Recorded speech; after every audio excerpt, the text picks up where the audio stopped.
Les informations en détail. Le président Abdel Fattah el-Sisi a inauguré aujourd'hui le nouveau siège du ministère de l'Intérieur situé dans le district d'Al-Tagama al-Khamis à l'est du Caire.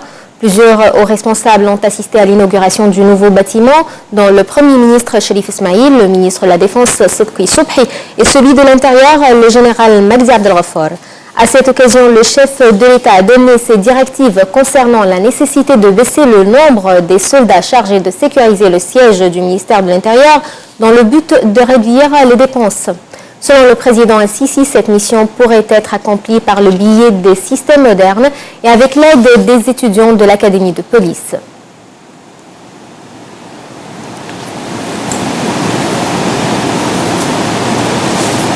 Le président Abdel Fattah el-Sisi a affirmé que l'Égypte va toujours supporter le Bahreïn pour confronter n'importe quelle menace. Ceci intervient lors d'une conférence de presse que le chef de l'État a tenue hier avec le roi bahreïni Hamad Ben Aïssa Al Khalifa. Les deux leaders ont appelé à la formation des forces arabes conjointes pour affronter les dangers qui menacent la région, notamment de la part de l'Iran. Pendant leur tête-à-tête, les deux grands leaders ont discuté des derniers développements sur la scène régionale du Moyen-Orient.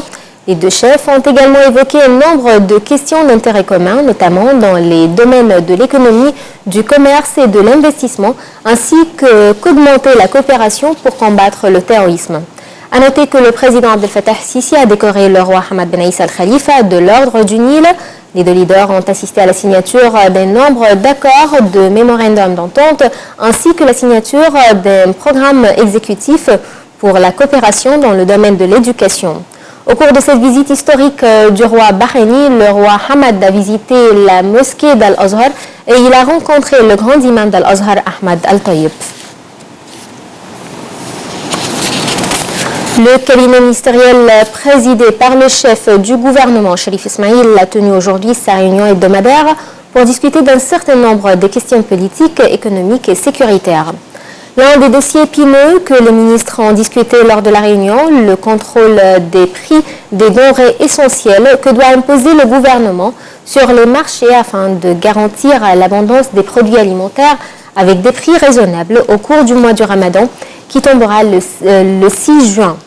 Par ailleurs, les ministres ont discuté des mesures que doit adopter le gouvernement pour améliorer l'atmosphère devant les différentes opportunités d'investissement étrangères, pour combler le déficit budgétaire et réaliser la justice sociale. 3 policiers ont été tués et 8 autres blessés aujourd'hui par l'explosion d'une bombe au passage de leur véhicule dans la ville d'Al-Arish, chef-lieu de la province du Nord Sinaï.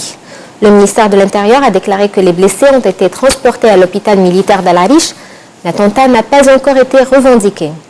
Les forces de sécurité ont affirmé que les experts des explosions vont chercher des autres bombes au même temps que les opérations sécuritaires sont intensifiées pour arrêter les terroristes.